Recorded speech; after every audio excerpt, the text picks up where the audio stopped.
All right, a welcomed move by the feds, allowing some migrants to obtain work permits. It's the latest step on the national level to ease the crisis here in New York City. All right, but local leaders continue to struggle to find housing. Fox 5's Chris Welch joins us live in studio with a message Governor Hochul continues to stress. Chris. Well, Steve and Natasha, that message is the state just doesn't have the money to handle this. That's what she is saying once again. And she and the state's budget director are now making moves to trim costs.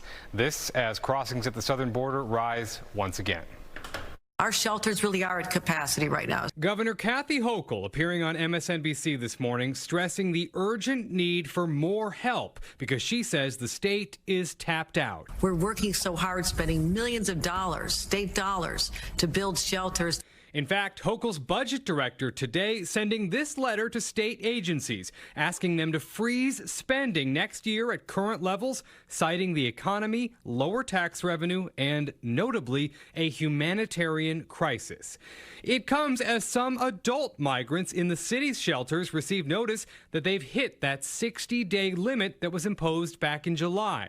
Activist Power Malou sending Fox 5 this letter that was given to a migrant staying in the Candler shelter in Midtown. There is a limit to who we can house at this time, and we need the rest of the country to step up. Hochul reiterated her calls for federal assistance, though her comments are directed less at the president in the wake of his decision this week to grant work permits to Venezuelans, and more so at the opposing party. She says Republicans in Washington are unwilling to even come to the table, a sentiment shared by the White House press secretary today. We would love to do this in a bipartisan way, but we're not seeing that. And the president last night. Most migrants have to wait 6 months after filing a claim before they can go to work.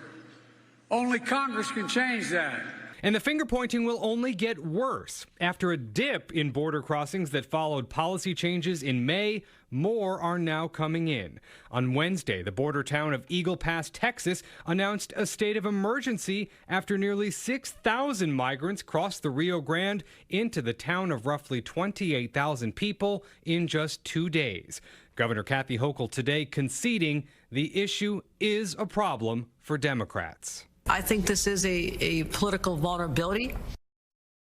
Now, in terms of the single adults who are now being told they have hit that 60-day mark here in the city, a city spokesperson tells me there are about 50 of them, but that same spokesperson says the city is optimistic that the majority of them will have found alternative housing, but if they still need to remain in the city's care, they say they'll be sent to the intake center where they will be assigned a new shelter for just 30 days. Steve, back to you. Very well. All right. Thanks, Chris. Yep. Well